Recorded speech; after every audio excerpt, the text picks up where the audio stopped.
Hello, this is TokiiToki from Razr Elite Gaming, starting our new section called Breakdown.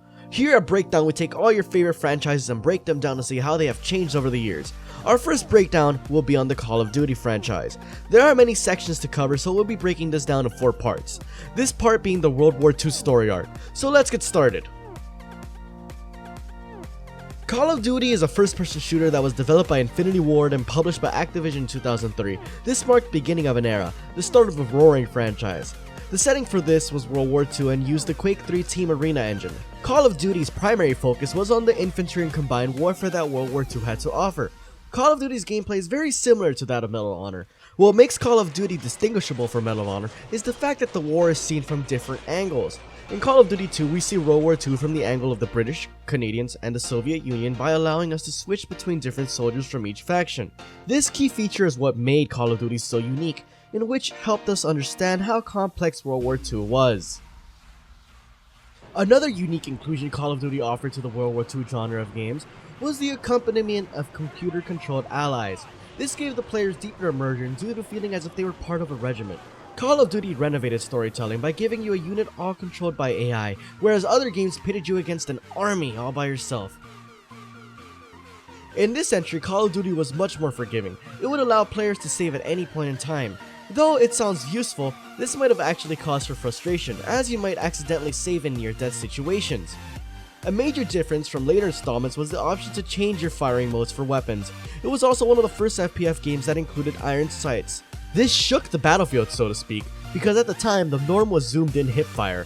Much like early first-person shooters at the time, Call of Duty used a standard health point system, shown by a set number that reflects a health bar, and the only form of healing was by picking up medkits scattered around each level, as well as having the possibility of enemy soldiers dropping medkits. This also features one of the first examples of shell shock, the concept of hearing loss and bird vision which in proximity of a nearby explosion. The multiplayer was rather basic for its time, consisting of respawning on a selection of weapons at the start of every match. It was mixed with a very fast-paced arcade style of play, often at times ending with players jumping around each other due to having bolt-action rifles. In the heat of the moment, these battles were often exhilarating and nerve-wracking. Due to being wildly accepted in the gaming community, Call of Duty received an expansion pack in 2004 known as Call of Duty United Offensive, which was developed by Grey Matter Interactive. What players considered the most important feature with this expansion is the multiplayer. United Offensive featured a new and larger maps as well as new weapons and an in-game rank system, which granted new perks and benefits.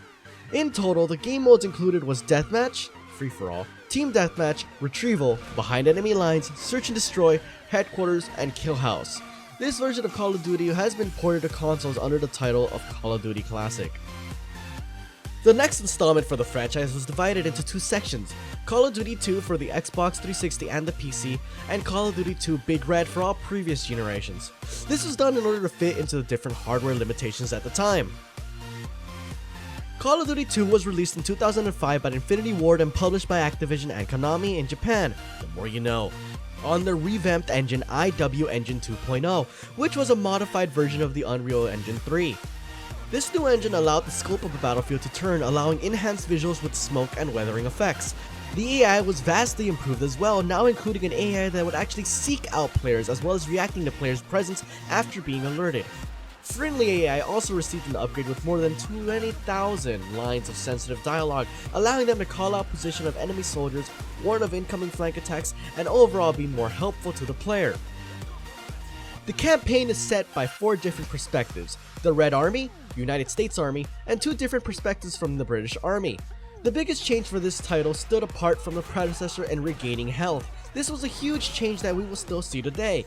They weren't the first game to have used this, but it was definitely a good change. Another improvement was adding an indication that shows the presence of a nearby grenade. Multiplayers received a bit of a downgrade by reducing the game modes to the more popular, including Deathmatch, Team Deathmatch, Capture the Flag, Search and Destroy, and Headquarters.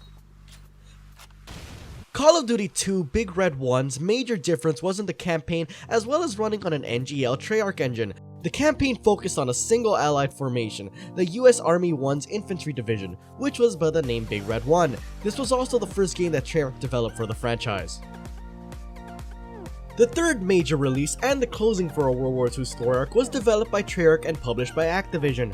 This version was available for all consoles, even the PlayStation 2 and the Xbox.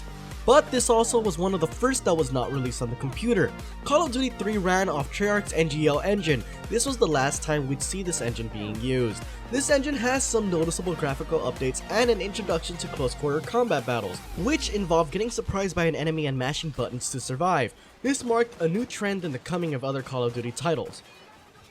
The campaign took on a different route from which we are used to in the previous titles. Now we were on only one joint campaign that included players switching between 4 nations, being the Americans, the British and French, Canadian, and the Polish.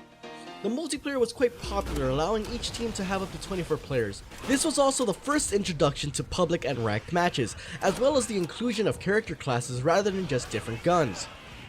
This gave the people an opportunity to start noticing the possibilities for creating a class. This involved multiplayer due to each class having a unique ability.